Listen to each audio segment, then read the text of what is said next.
Oh, just a quick video, since I'm not going to see you tomorrow, and you're having this collected. Right, what you got here, this is your oven temperature, and that's your voltage, right? Now, what you do, you switch this unit on down here. So it's off at the moment, so I'm going to switch it on. Right, now you'll see that you turn it round so all the lights are on. Right, now in bright sunlight sometimes this is a little bit difficult to see. So what you do, have it on flat out until it gets to about 75 degrees, and then when it gets to 75 degrees, just kick it back, and you'll find you've got to turn it 3 clicks for every segment. We tend to find in the winter you need about 3 lights on, which is like that. You might need a little bit sort of less in the summer. It obviously depends on which way, and how many times you open the doors and things like that. Now, when you want to switch it off, it's obvious all you do is just press the off button.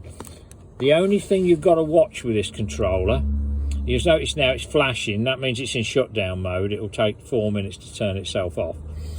Now, unlike the Everspacker, it doesn't turn itself on and off when you're actually using it. It just takes it down to a lower mode. But just watch your girls. If they've got rings on their fingers, when they're actually adjusting this, they can hit the off button with their ring and turn it off. We've had this happen a couple of times. It's got to be a fairly big ring to do that, but it is possible to do that.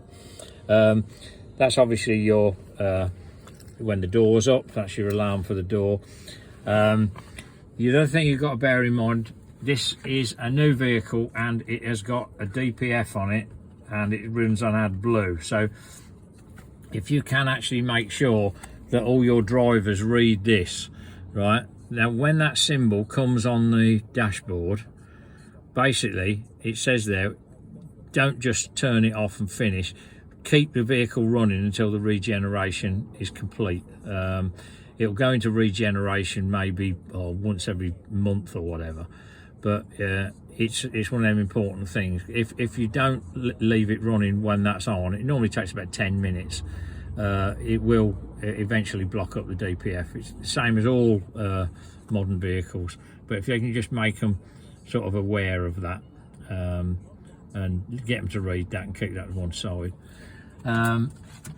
Chiller, right, the chiller's up on the top here.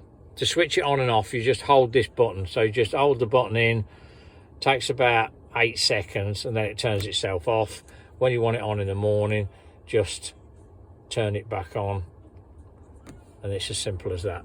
They're the only real sort of quirks with it, really. Other than that, if you get any issues, just give me a shout. The sleeves here for the fan belt, because obviously it has a different fan belt on it. Keep that with it, because that tells you what fan belt fits it if ever you need one in sort of 20,000 miles time. The book for this, the handbook, is going to be coming from Fiat, because it wasn't with the vehicle. I've just applied for it, and they'll basically send it straight to you. That shouldn't take too long.